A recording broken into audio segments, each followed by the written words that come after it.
Welcome to the Business Spotlight podcast. My name is Kay Cote, and I'm your host for today's episode. And today on the show, I have Kyle Wardlaw, President and CCO of Victory Financial Group, as my guest.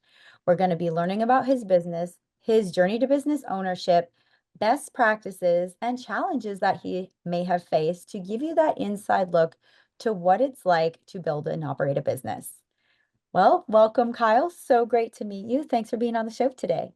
Yeah, Kay, thanks for having me. Look forward to our conversation. I am as well. But before we dive into all things business, I'd love to learn a bit about you. So feel free to share a bit about yourself. Yeah, I've been in Austin for about 25 years. Most of my professional career has been here, and been in financial services for about the past 10 or 15 years. When I'm not working, building this business, like to spend a lot of time with my family. Married, have three kids, live out in the hill country. We love to get outside. We hike, we fish, we spend time on the water when we can, up to the mountains. We've got great coastline here in Texas. Love to get down to the beach. But yeah, just very active and love getting to work and live here in Austin. I love that. That's such a beautiful area to live. Love this community for the outdoors. It's great. Yeah, Well, I'd love to dive into your business and how did you said you have been here most of your career, for 25 years. How did you get started in business? Was there like an aha moment or was it something you always wanted to sure. do? Yeah, always had a little bit of an entrepreneurial itch, but trying to find the right outlet and the way to express that can be challenging. And so about 15 years ago, had two other guys that I knew. We had an idea. We were all three working full-time jobs, and off the side of our desk, we were trying to get a business off the ground. And we got, I would say, to the 11th hour. We had an investor lined up. He was going to commit some capital. We got together, had a celebration over the weekend with our spouses, and then on Monday he called and said, "Hey, not going to be able to move forward on this." And that was pretty gut wrenching for Uh, us, but that's the journey of being an entrepreneur. And I went from there and joined a startup where I was one of the founding leaders of the executive team. And we spent 10 years together building a business from the ground up. Started with nothing and finished about 100 million of gross revenue, sitting inside a larger parent company organization that was ultimately sold in 2021. So there was an exit there. And, when entrepreneurs and business owners have exits, those are times to pause and reflect and then try to decide how you want to move forward. And felt like I still had a lot of energy left and a lot of lessons that I've learned along the way. Um, Over the 2 decades that I've been doing this, and was ready to jump in and launch something new. And so Victory Financial was launched in May of 2023, and we're a little over 2 years in, and we've been fortunate to have a lot of success out of the gate. oh, incredible. Well, yeah, I'd like to dive into that your current business that you're working on. Sure. What does your ownership structure look like? Are you kind of like, I know you're CCO. Can you share a bit about your role and some of your other team members? Yeah. So this was a marriage of two professionals in this business, some different paths. And my business partner is a guy named Jeff Davidson. He and his wife, Allie, started another business in Austin, a fitness business called Camp Gladiator. And so Jeff helped Allie run that business, but he started out as a financial advisor out of college, and came up through the ranks as an advisor here locally in Austin with a company called Equitable. And I came up on more of the home office, back office side that supports financial advisors. And we were just both at inflection points in our career and said, man, there's lots of things, there's lots of potential in this business. The greatest thing about this business is the advisor and their client relationships, but there's lots of things that are broken in how financial services, financial advice are delivered to clients. So let's go see if we can figure out a way to do that better. So over, like a lot of stories over a breakfast, we shared our dreams and ambitions and shared vision for what this business could be. And so we came together. We're joint partners in this. To get it off the ground, we had to have a couple of financial advisors come and join us. So we have some founding financial advisor partners. But the way that the company's structured, Jeff and I are in the cap table. And then we share 50% of the profits at the end of every year. If there are any profits in the company, Jeff and I split that 50-50 with our partner advisor. So Jeff and I on one side of the cap table split our 50%, and then 50% goes into a profit sharing pool for our financial advisors. I guess I should also pause. Victory Financial is a registered investment advisor. We're a financial services platform, provide products and services and resources to financial advisors to be able to serve and take care of their clients. Point about that maybe a little bit backwards, but that's who we are and what we do. That's the ownership structure. Have a team of about 10 people underneath me that help support this business and help serve the advisors and help solve problems for them and help them be able to maximize the amount of time that they're able to spend facing their clients and not looking back over their shoulders doing administrative, non-revenue, non-client focused activities. Definitely. Well, thank you for sharing about the business. That was going to be my next question. So I Okay. love that you answered that. And so I'd like to learn about your ideal client. You mentioned your clients that you're providing services for. Sure. How would I know, like if I walked in your doors or saw you online, that I was a good fit for you? Yeah. So our company, we are set up to serve financial advisors. So our ideal client is a financial advisor that's been in the business, kind of made it through the early years, 5 to 7 years in on the low end, um, kind of as an entry point or a minimum in advisors with a book of business. So the way that we measure like the size of a financial advisor is through their AUM, their assets under management. So 25 million of assets under management up to 500 million of assets under management are an advisor or an advisor team. They're are going to thrive at Victory Financial and really who we're built to best serve in the marketplace. Oh, that's very cool. And thanks for sharing about your ideal client. So, how are you now currently acquiring those clients or finding your clients, Yeah, I should say? sure.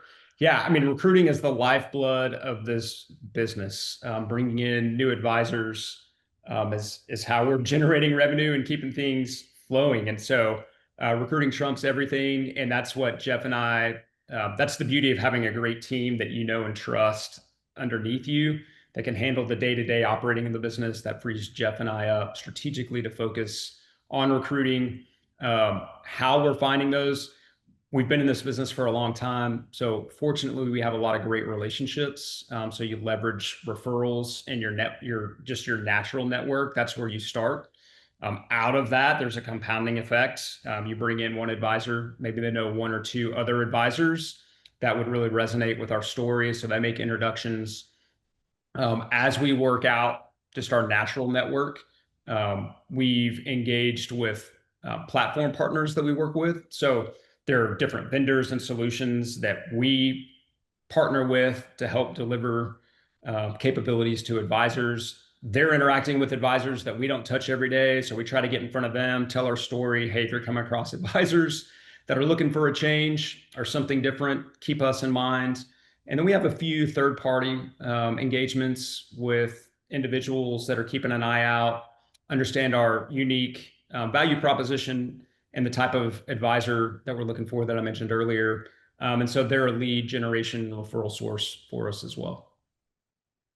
That must be huge. I was thinking referrals and that natural network and compounding, that would be a huge, value to you and leveraging that.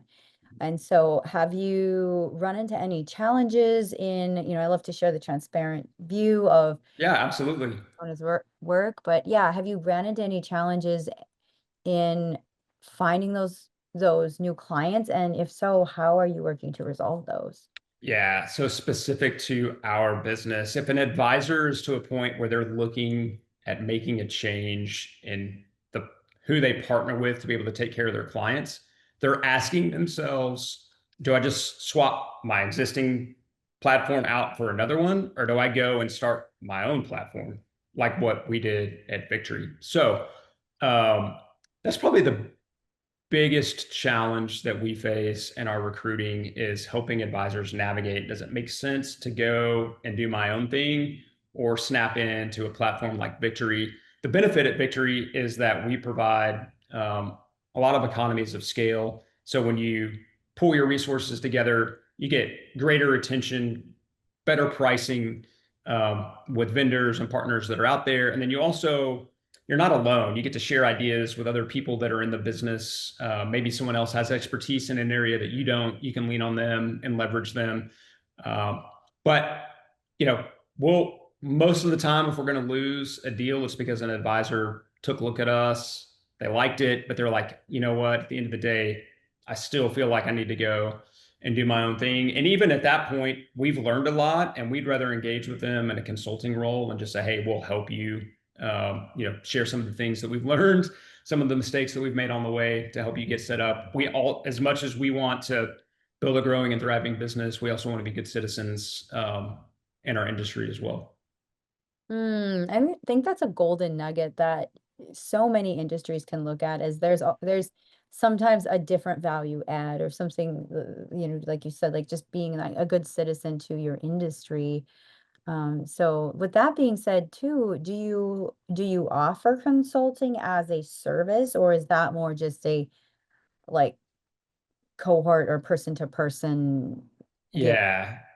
Every advisor engagement is different, and every advisor engagement is consultative in the sense that largely they don't know how to navigate the change process. And so that's where, one of the areas of expertise we have is we can help them navigate that change. We've got great resources to help them navigate those change coming into our business. We can also coach them along the way of how to clear a lot of the hurdles that they're going to face if they try to go and do it on their own. So that's really what you're trying to establish in those early fact-finding engagements, is which direction is this going to go.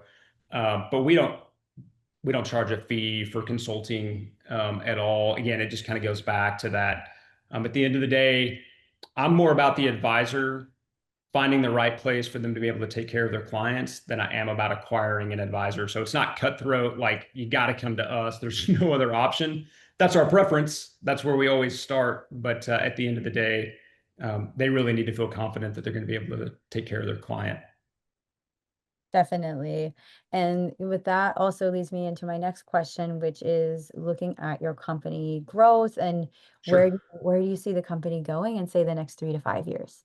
Yeah. So we started out, again, the measure for the size, like in the industry, as you look at the size of different companies like ours, the benchmark is AUM, or assets under management. So we started in May of 23 with about 150 million. At our 2-year anniversary, we were at a billion of assets, 40 advisors. Um, as a bench, I mean, that's very tremendous growth, very quick approach to that $1 billion mark. That's kind of the first hurdle that you need to clear to really validate yourself in this business. If you get to a billion, people will look at you and go, okay, these guys, they know what they're doing. So we feel good to have accomplished that very, very quickly. And I would say in the next 3 to 5 years, done well, we'll double our advisor base from 40 advisors to 80, and we'll be pushing up, north of 5 billion of AUM. I'd love to, be on our way to 7 to 10 billion at the 5-year mark. Oh, that's a great goal. And do you see your team expanding with that growth, or do you want to focus on the lean team Yeah, as you grow? that's always the challenge as a business owner, is calibrating your revenue and expense. And so I think our approach is run lean and add in resources as they're needed. Also anticipating those needs by leaning in and knowing your existing team and constantly checking in with them. What's capacity looking like? What are the challenges that you're facing? What do we need to solve? Can we leverage AI to do that?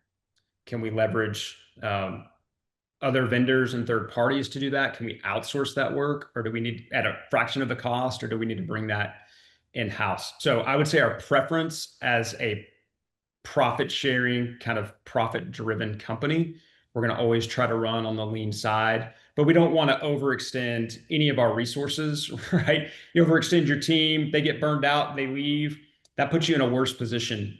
So yeah, it's a dance, but I think it's really important to stay connected to your team that's in the weeds day to day running the business, making sure you understand what their needs are and that you're getting agreement and alignment and how to address those needs. Definitely. So over the next few years, as you are expanding, how do you, I want to give some examples of like how you plan to or are implementing structures or systems around keeping your team either engaged and transparent with them so they're letting you know if they're feeling overwhelmed or know that they can take on, or maybe there's an emerging leader. How are you structuring that? Sure. Yeah, it's a great question. So I think one element of that is the technology that we have to run this business, that we're maximizing the value out of that technology.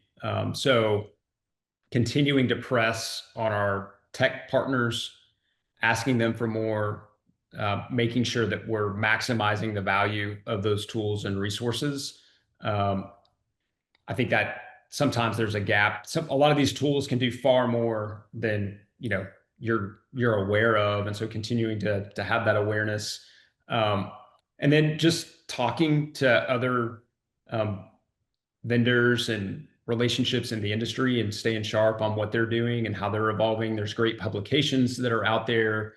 So staying well read and staying on top of those things, all just are data points that help inform what we need to be doing to grow and evolve the business. There's definitely like a base layer of things that you have to operate it every day, Mhm. but continuing to look like what can we do to enhance it?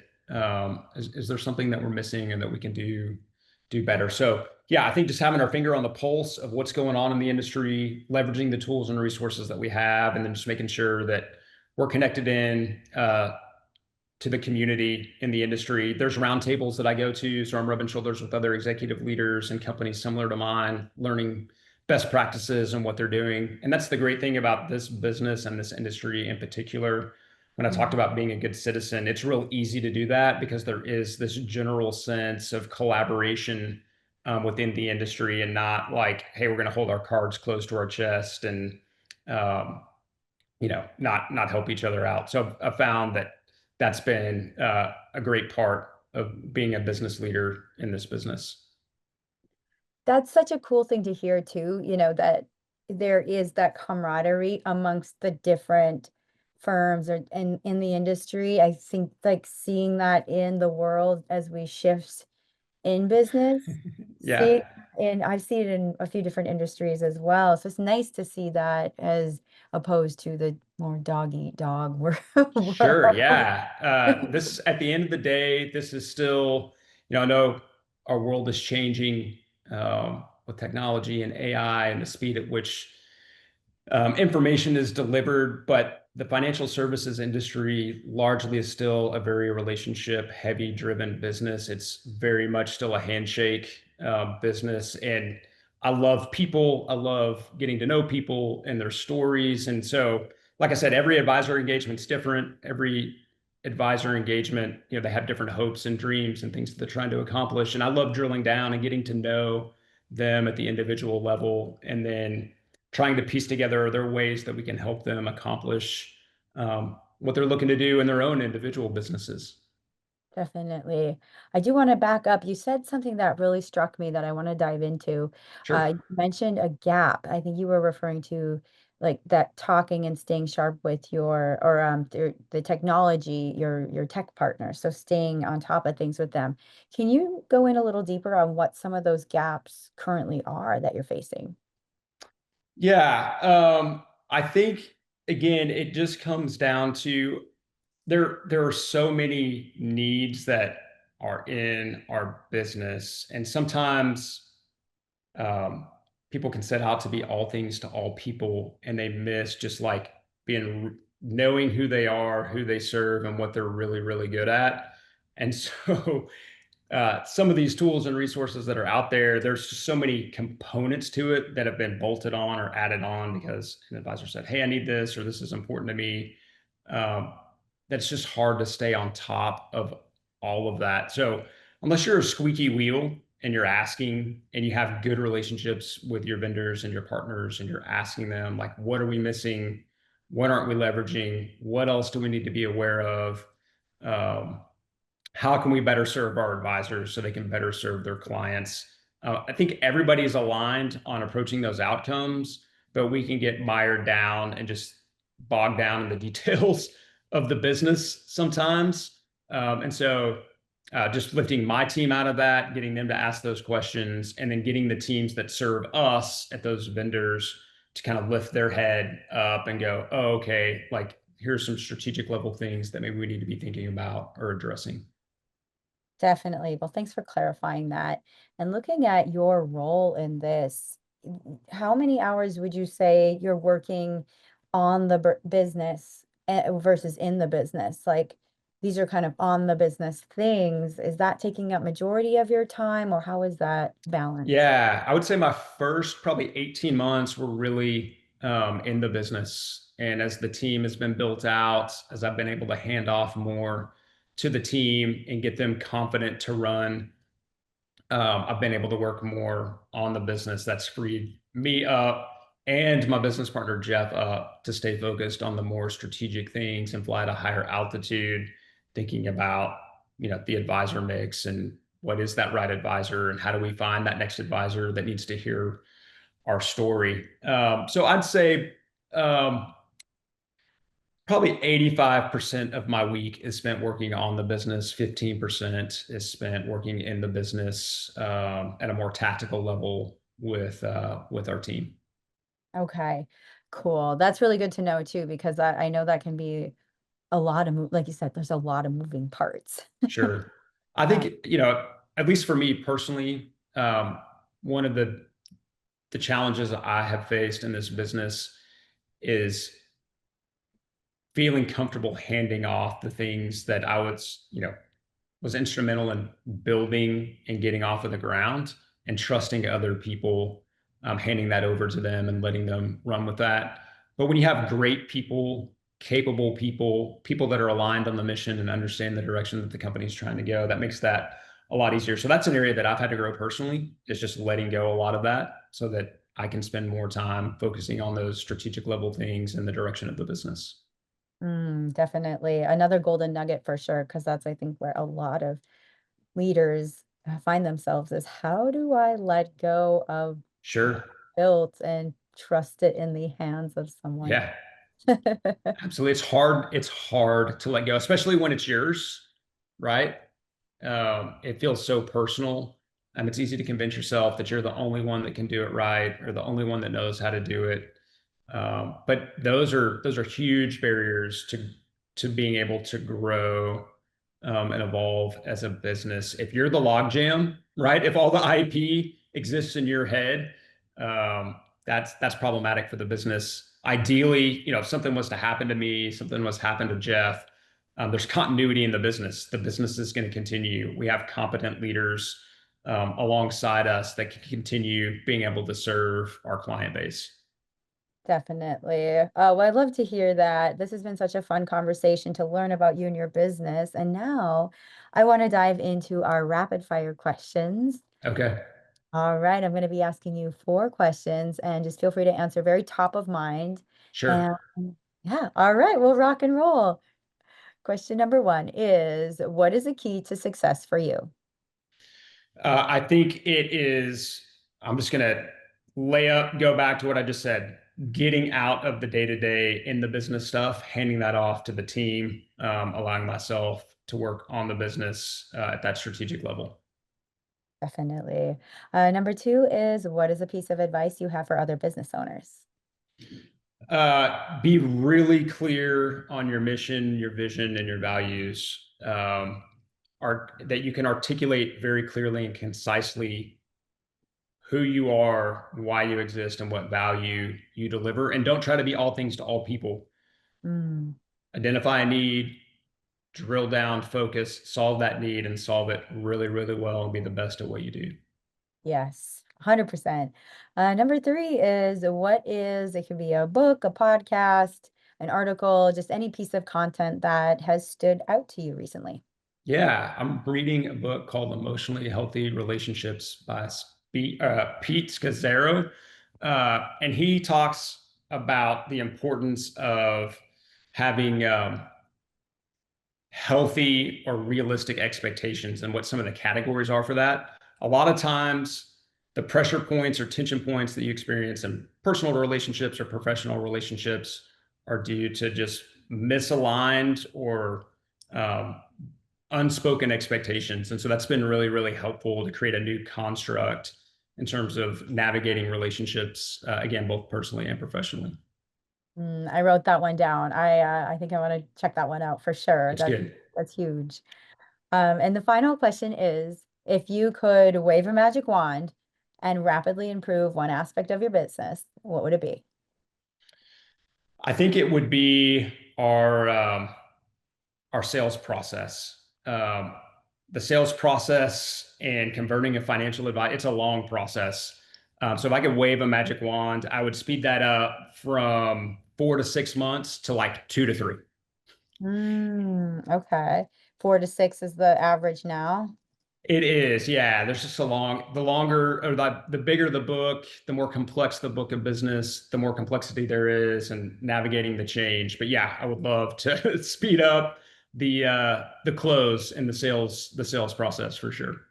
100%. Well, I want to add another question because that really inspired me. What are some of the ways that you think you that could be possible to speed that up? That's a great question. And honestly, it's where Jeff and I spend a lot of our time right now. I think we have points of view. And so it's really easy to bring into the sales process our point of view and thinking that every advisor has the same problems that they're trying to solve.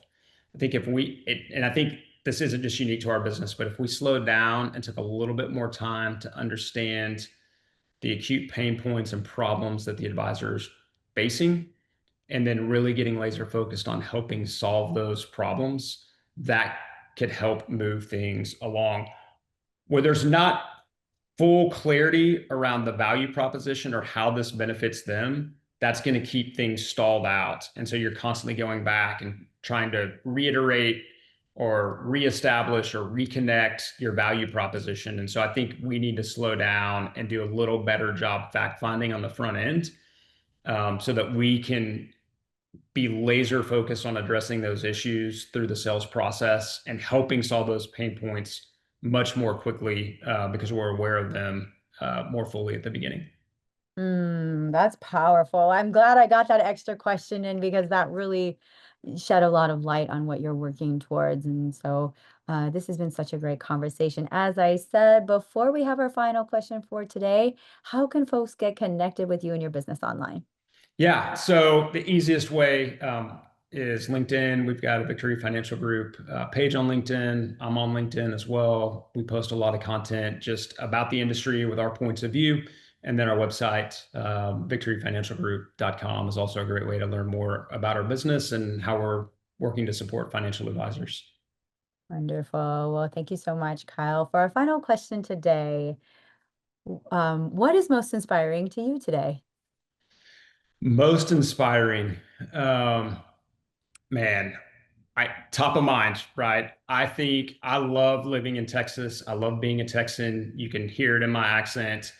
I think most people, we're doing this right after the 4th of July, historic floods in the Texas Hill Country, lots of chaos, Mm, lots of devastation, at catastrophic levels, but just the way that the communities have come together to care for each other, to support each other, to rally to help recover and rebuild.